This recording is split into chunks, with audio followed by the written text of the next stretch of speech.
Airwaves. Within a week after the article was published in the Westfield Gazette, the kids at the junior high and the kids at the high school had stopped using the word pen and started using the word Frindle. They loved it. Nick became sort of a hero for kids all over town, and he quickly learned that being a hero, even if only a local hero, isn't a free ride. It has a price.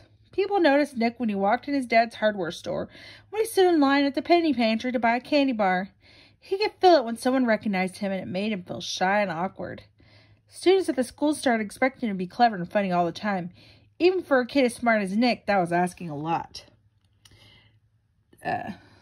Every teacher, the office secretary, the principal, and even the school nurse and the custodian all seemed to be watching. Everyone was watching. His parents were great about everything. True, his mother had been upset when the article first came out, and so had his dad. Nick had said, "But I didn't do anything wrong, Mom." And neither did that lady from the newspaper. And his parents could see that he was right. The thing in the article was true. And the truth is the truth, and nothing can be done about it now. Even though it made them uncomfortable to have their boy talked around all over town secretly, Nick's mom and dad were pleased. After all, a brand new word is an amazing thing. Their Nicholas was quite a fellow. No getting around it. Someone else in town thought this brand new word was pretty amazing too. Bub Lawrence had lived his life in Westfield, and he was only 19 years old. He had saved enough money to make an investment. He looked around for a good idea and then bought the first Dairy Queen in the state. After a few years, he bought a McDonald's restaurant. That was almost 30 years ago. And these two restaurants had made him rich. One of Westfield's leading citizens.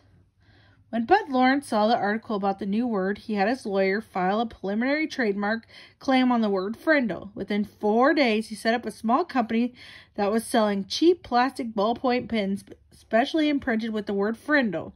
He sold 3,000 Frindles in the first week, and they sold so fast the stores all over Westfield couldn't keep them in stock. Then, just as quickly, kids stopped asking for Frindles. The sales slowed down, and Bud Lawrence started thinking about other projects. A week later, it was Halloween. The leaves started to fall, and it seemed like the town was going to quiet down. It would have if it wouldn't have been for Alice Lunderson. Alice lived in Betherly, a town 7 miles away from Westfield, and she worked part-time for a local CBS TV station in Carrington, a town of about 75,000 people. When there was important area news, disasters like floods or tornadoes, or sometimes if she came across little stories that seemed cute or original, Alice would call the station news manager in Carrington. If it was a good story, or if it was a day when not much else was happening in the world, then the TV station would send out a van with the camera crew to shoot some videotape. Alice subscribed to all the small-town newspapers in the area to keep up with the local events. Most of them were published on Thursday, and they arrived at her house by Monday or Tuesday. Then it took her a day or so to look through them all. On Wednesday morning, she finally saw an article in the Westfield Gazette about the word war. She read it through twice and looked carefully at the class photograph. She was sure that this story was a winner. The TV station manager in Carrington agreed with her. He called the CBS station in Boston, because sometimes Boston picked up stories from the Carrington newsroom. The woman in Boston thought the story had some real zip to it, so she called the network news editor in New York.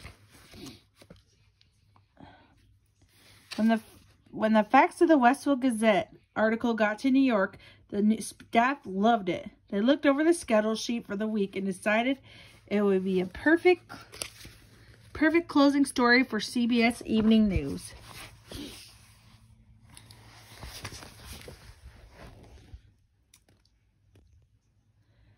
For the next day, Thursday, orders flew back through the telephone links from New York to Boston to Carrington to Brotherly. By Wednesday at noon, Alice had to go order to take the story all the way. It was her first piece to get onto national news, and 20 million viewers would see it. Alice Lunderson and her camera crew stood on Mrs. Granger's front porch Wednesday after school.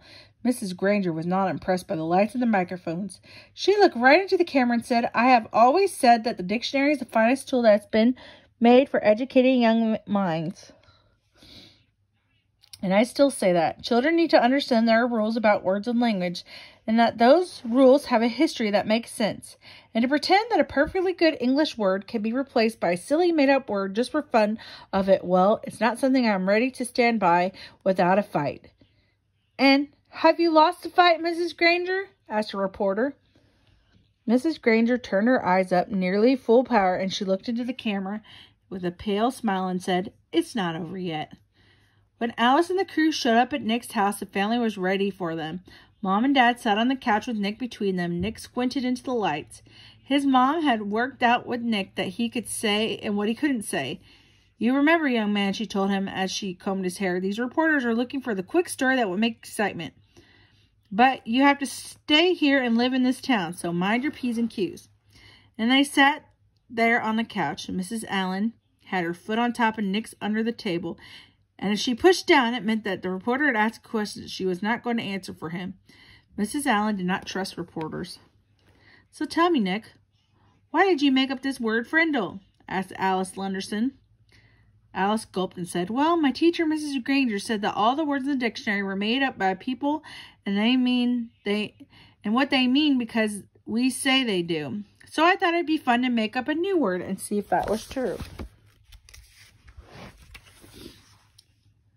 "And were you surprised when Mrs. Gunderson got mad about it? Granger, I mean?" asked Alex with a smile. There was a push on Nick's foot with his mother said, "We never felt that Mrs. Granger got angry. When someone started using the word Frindle, it just got to be a disruption. That's all. She's really a fine teacher." "Yeah," said Nick. "I mean, I learned a lot about words, and without her, I wouldn't have." "So what's next for you in the new word?" Alex was wrapping up. She could see that Nick and his parents were not going to be pushed into saying anything controversial, so she kept it light and happy. "Well," said Nick, "the funny thing is, even though I invented it, it's not my word anymore. Frindle belongs to someone else now, and I guess everyone will figure out what happens together." Alice also had a short chat with the worried-looking Mrs. Chatham and a smiling Bud Lawrence, maker of the official Frindle. Then she shot her opening bit and closing bit, and the camera crew drove back to Carrington to edit all the pieces and turn them into a 2-minute news story.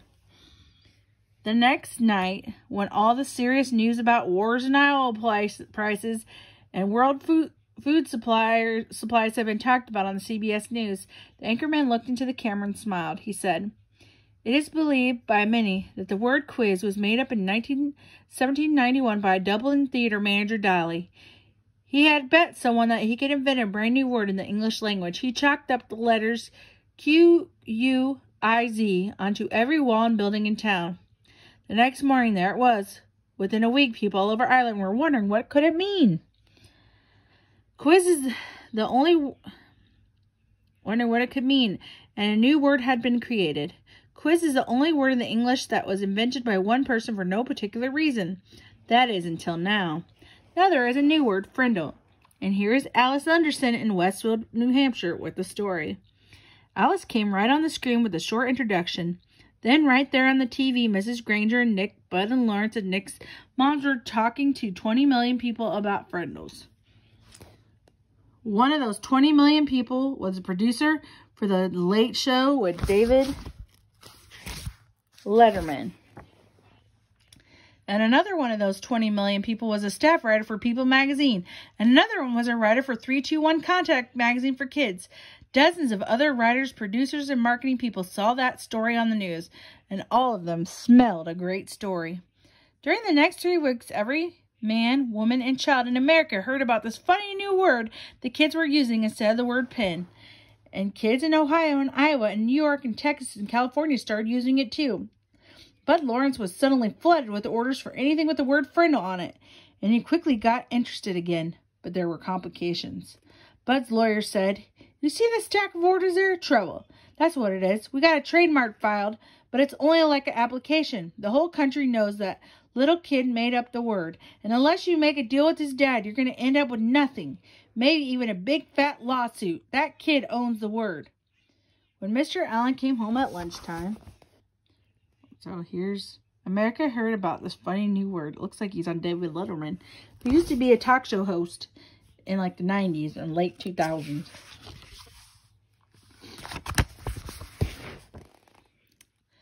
His wife told him that he had to call Bud Lawrence. There's something about it in the new word. This was not good news to Tom Allen. He was sick and tired of all the fuss.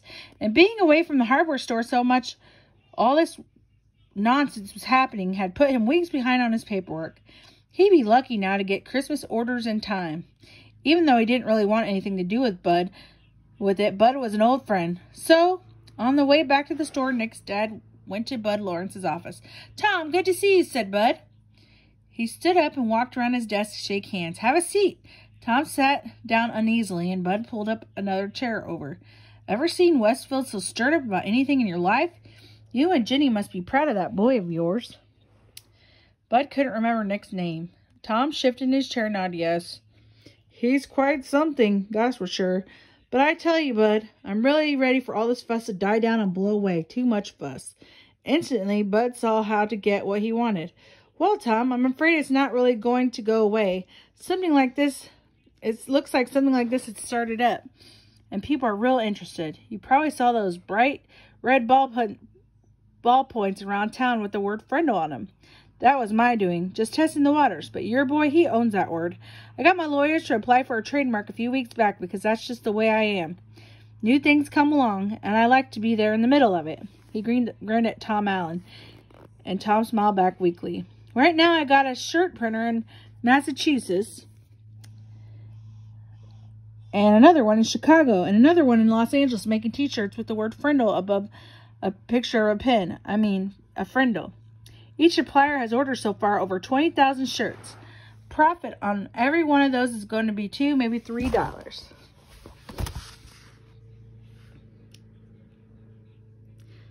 I'm talking with some big pen and pencil companies in Hong Kong and Japan about a deal that could be worth some really big money.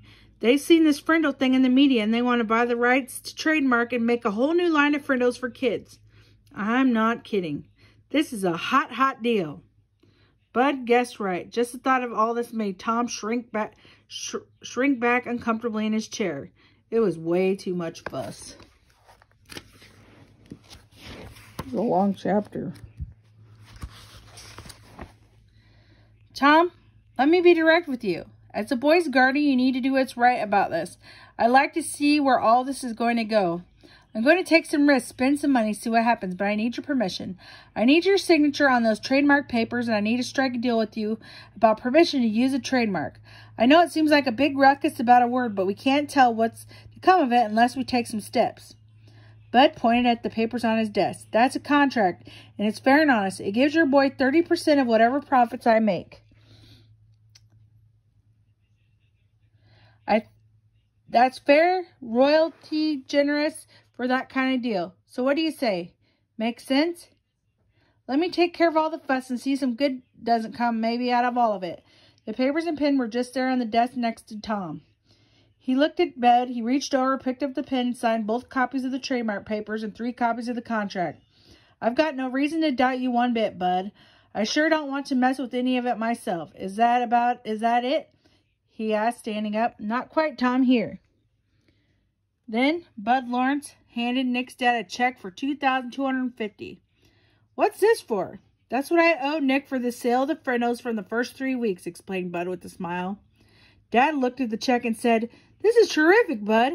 I'm really glad about it because it'll sure help with Nick's college. But I wish you'd keep this between us. If Nick knew, he'd probably stop mowing lawns and never get him to save another penny. So just between us, okay?" Bud said, "Sure. Tom and I understand, just between us," and they shook hands. Mr. Allen left Bud's office and walked across the street to the savings bank. He set up a trust account for Nick, and the bank manager said he could make arrangements with Mr. Lawrence so any other money would be deposited automatically. That sounded good to Tom Allen. If he never heard another word about it, that would be fine. As Nick's dad walked slowly back to the hardware store, he wondered if things were ever going to be the same in this quiet little town. Oh my, things have sure changed in our book. We'll see what happens tomorrow.